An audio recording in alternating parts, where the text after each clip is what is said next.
श्री भगवंत मान साहब, मंच पे मौजूद कई राज्यों के और कई पार्टियों के आज यहां पे आए हुए सभी नेतागण और मंत्रीगण और यहां पे आए हुए सभी भाइयों बहनों, आप सब लोगों को मेरा नमस्कार, सबको मेरा प्रणाम। मुझे लगता है आज इस देश को ये दिन भी देखना था। ये जंतर मंतर वो जगह है जहां पे इस देश की प्रजा सरकारों के एक्सप्लॉयटेशन से तंग आके यहां पे धरने प्रदर्शन करने आती है। लेकिन आज यहां पे केरला के मुख्यमंत्री को अपना सारा कामकाज छोड़ के केरला से दिल्ली यहां पे धरना करने के लिए आना पड़ा केंद्र सरकार की ज्यादतियों के खिलाफ। मैं समझ रहा हूं ये भी इस देश को ये दिन भी देखना था। आज लगभग आधे राज्यों के अंदर विपक्ष की सरकारें हैं और आधे राज्यों के अंदर उन लोगों की सरकारें हैं। जो विपक्ष की सरकारें हैं आधे राज्यों के अंदर, तो लगभग 70 करोड़ लोगों को ये विपक्ष की सरकारें रिप्रेजेंट करती हैं। 70 करोड़ लोगों को, आधे देश को। और इस वक्त ऐसा लगता है कि केंद्र सरकार ने विपक्ष की सरकारों के खिलाफ युद्ध छेड़ा हुआ है। ऐसा लगता है कि जंग छेड़ी हुई है, लड़ाई छेड़ी हुई है। हिंदुस्तान पाकिस्तान का रखा है हम लोगों के साथ। हम ये पूछना चाहते हैं कि क्या आप इन 70 करोड़ लोगों को अपना नहीं मानते? क्या आप केरला के लोगों को अपना नहीं मानते? क्या आप तमिलनाडु के लोगों को अपना नहीं मानते? क्या आप कर्नाटका के, दिल्ली के, पंजाब के, वेस्ट बंगाल के लोगों को अपना नहीं मानते? क्या ये सारे पराये हैं? क्या ये भारत के नागरिक नहीं हैं? यहां के 70 करोड़ लोगों ने विपक्ष के लोगों को चुन के सरकार बनाई। संविधान के अंदर लिखा है कि इन सरकारों की क्या पावर है। शिक्षा की पावर राज्य सरकारों की, स्वास्थ्य की पावर राज्य सरकारों की। संविधान के अंदर लिखा है कि क्या क्या पावर है। आप हमें अपना काम ही नहीं करने देते।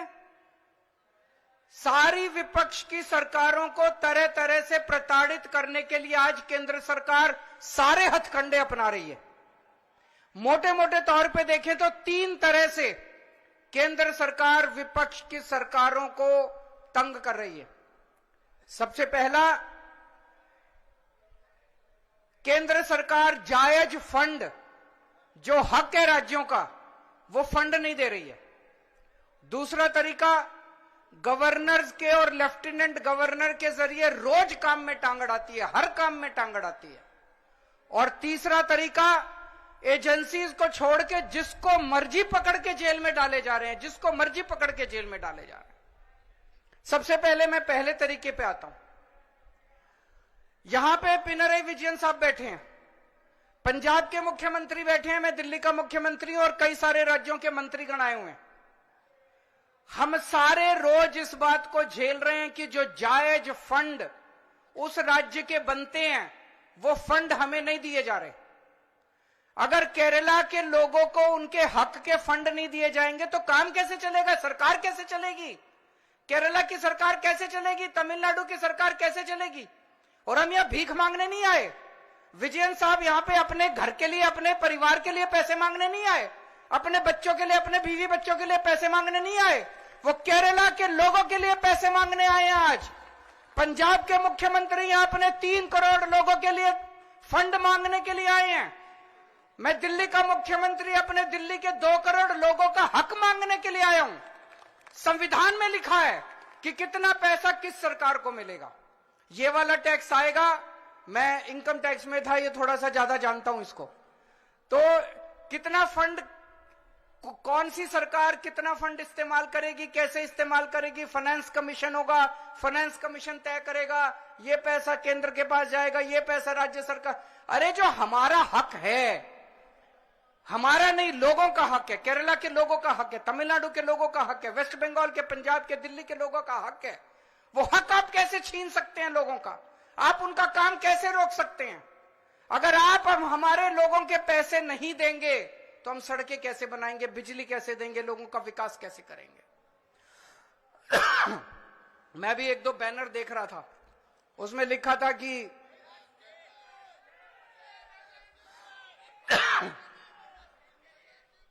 केरला के 8400 करोड़ रुपए रोके हुए हैं। और मान साहब से मैं थोड़े दिन पहले बात कर रहा था, पंजाब के भी 8000 करोड़ से ज्यादा फंड रोके हुए हैं। अब एक एक फंड, अभी पंजाब सरकार थोड़े दिन पहले सुप्रीम कोर्ट में गई कि हमारा पैसा रिलीज नहीं कर रहे, आरडीएफ का पैसा। आरडीएफ लगभग 4-5 हजार करोड़ बनता है, 5500 करोड़ रुपया आरडीएफ का, रूरल डेवलपमेंट फंड का पैसा इस्तेमाल रिलीज नहीं कर रहे। केरल भी गया, सुप्रीम कोर्ट की हेयरिंग अब अगले हफ्ते फिक्स हुई है और तुरंत केंद्र सरकार से फोन आ गया, आइए बैठ के बात करते हैं। तो हम छोटी छोटी बातों के लिए सुप्रीम कोर्ट जाएंगे क्या? ये क्या बदतमीजी है? आप अपना काम क्यों नहीं करते? हम हर चीज के लिए सुप्रीम कोर्ट के पास और भी तो बहुत काम है। सुप्रीम कोर्ट भरा हुआ है केसेस से, जनता के केसेस से। हम अपने फंड लेने के लिए भी, हमें फंड लेने के लिए जंतर मंतर पे आके बैठना पड़ेगा। आप लोगों को जान के ताज्जुब होगा, दिल्ली के लोग मिलके साल में 2 लाख करोड़ रुपए का इनकम टैक्स देते हैं, 2 लाख करोड़। और उस 2 लाख करोड़ में से बदले में दिल्ली के लिए हमें कितना पैसा मिलता है, गेस कर सकते हैं आप लोग? 2 लाख करोड़ रुपए हम केंद्र सरकार को देते हैं दिल्ली के लोग मिलके इनकम टैक्स में। और उस 2 लाख करोड़ में से दिल्ली के लोगों को एक साल में 325 करोड़ रुपए मिलते हैं। इतना तो अंग्रेजों ने भी नहीं लूटा होगा 100 साल में जितना ये लोग लूट रहे हैं। ये तो हद हो गई है। तो कपिल सिब्बल साहब का स्वागत है। दूसरी चीज, गवर्नर्स और लेफ्टिनेंट गवर्नर्स के जरिए ये जिस तरह से सरकारों को तंग कर रहे हैं, संविधान के अंदर साफ साफ लिखा है कि ये हमारे सब्जेक्ट्स हैं। उन सब्जेक्ट्स के अंदर भी रोज गवर्नर हर राज्य के अंदर टांग अड़ा रहे हैं। सबसे इंटरेस्टिंग तो अभी पंजाब के अंदर हुआ। पिछले साल पंजाब सरकार ने बजट सेशन, अपनी असेंबली का बजट सेशन कॉल करने के लिए गवर्नर के पास फाइल भेजी। गवर्नर ने बजट सेशन करने की परमिशन नहीं दी। सोचिए, एक चुनी हुई सरकार, फुल स्टेट, उसका मुख्यमंत्री, उसकी कैबिनेट प्रस्ताव पारित करके कहती है कि हम फलानी तारीख से बजट सेशन बुलाएंगे और उसमें राज्य का अगले साल का बजट पास करेंगे। गवर्नर ने बजट सेशन की भी परमिशन नहीं दी। अल्टीमेटली सुप्रीम कोर्ट जाना पड़ा। सुप्रीम कोर्ट ने गवर्नर को खूब लताड़ा। लेकिन प्रॉब्लम यह है कि इनको लताड़ का, गाली गलौज का, इनको सुप्रीम कोर्ट रोज लताड़ता है इन लोगों को, इनको कोई फर्क ही नहीं पड़ता।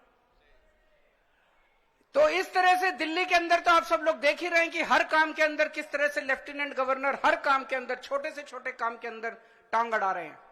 और तीसरा तरीका है ईडी। यह अब इनका एक नया हथियार आ गया, ईडी। अभी तक इस देश के अंदर यह कानून होता था कि अगर आपने कोई क्राइम किया तो उसकी जांच होती थी, फिर उसमें मुकदमा चलता था।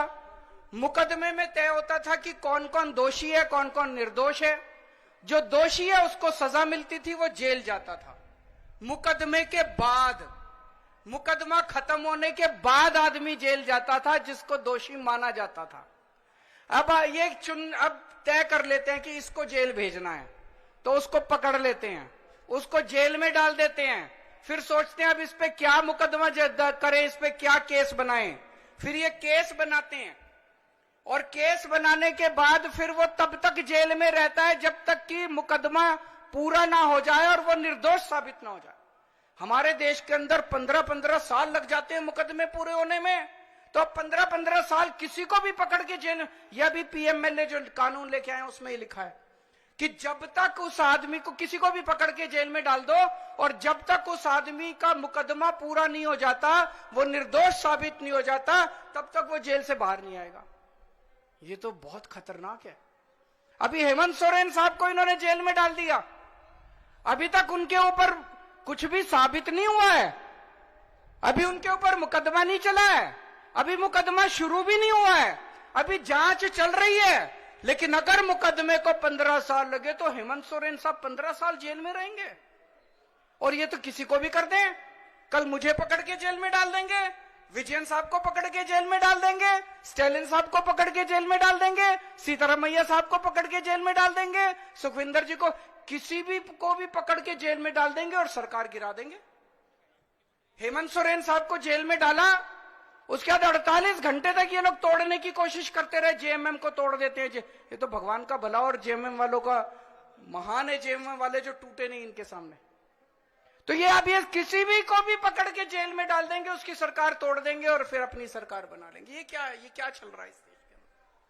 कह रहे हैं केजरीवाल भ्रष्ट है। मैं पूछना चाहता हूं, मैंने दिल्ली में बिजली फ्री कर दी दिल्ली के अंदर, मध्य प्रदेश में, गुजरात में, उत्तर प्रदेश में सबसे महंगी बिजली मिल रही है देश में। तो बिजली फ्री करने वाला चोर है कि बिजली महंगी करने वाला चोर है? दिल्ली में मैंने सबका इलाज मुफ्त कर दिया, चाहे गरीब हो चाहे अमीर हो, सरकारी अस्पताल में चले जाओ, सबका दवा दारू सब फ्री। मध्य प्रदेश में, गुजरात में, उत्तर प्रदेश में चले जाओ, इतना महंगा इलाज, सरकारी अस्पतालों का बेड़ा गर्क कर दिया इन लोगों को। मैं पूछ रहा हूं, लोगों का इलाज फ्री करने वाला चोर है कि लोगों का इलाज महंगा करने वाला चोर है? किसी को भी पकड़ के चोर चोर चोर चोर चिल्लाना चालू कर देते हैं लोग। तो दोस्तों, देश का बहुत बुरा हाल है। मैं विजयन साहब को बहुत बहुत बधाई देना चाहता हूं, उन्होंने आज ये अलख जगाई है, सबको इकट्ठा किया है। ये देश केवल हमारा नहीं है, ये देश 140 करोड़ लोगों का है। और आज मैं बीजेपी वालों को कहना भी चाहता हूं, समय का चक्र घूमता है, समय बड़ा बलवान है, अहंकार मत करो। भगवान ना करे कल समय का चक्र जब घूमेगा और तुम इधर होगे और हम उधर होंगे, कहीं ऐसा ना हो कि यही कानून तुमको खाने के लिए दौड़े उसके बाद। जय हिंद।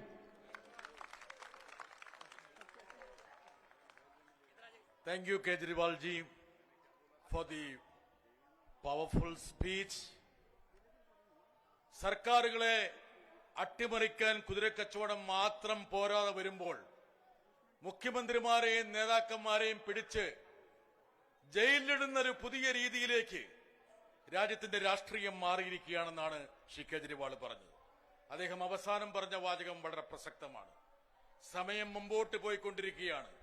ഇപ്പുറത്തുള്ളവർ അപ്പുറത്തേക്ക് വരും, ഞങ്ങൾ അപ്പുറത്ത് വരുമ്പോൾ എന്തായിരിക്കും ഇന്ത്യൻ രാഷ്ട്രീയമെന്ന് കാണിച്ചു കൊടുക്കാമെന്ന് പറഞ്ഞു. അദ്ദേഹത്തിന്റെ സഹപ്രവർത്തകൻ, the chief minister of Punjab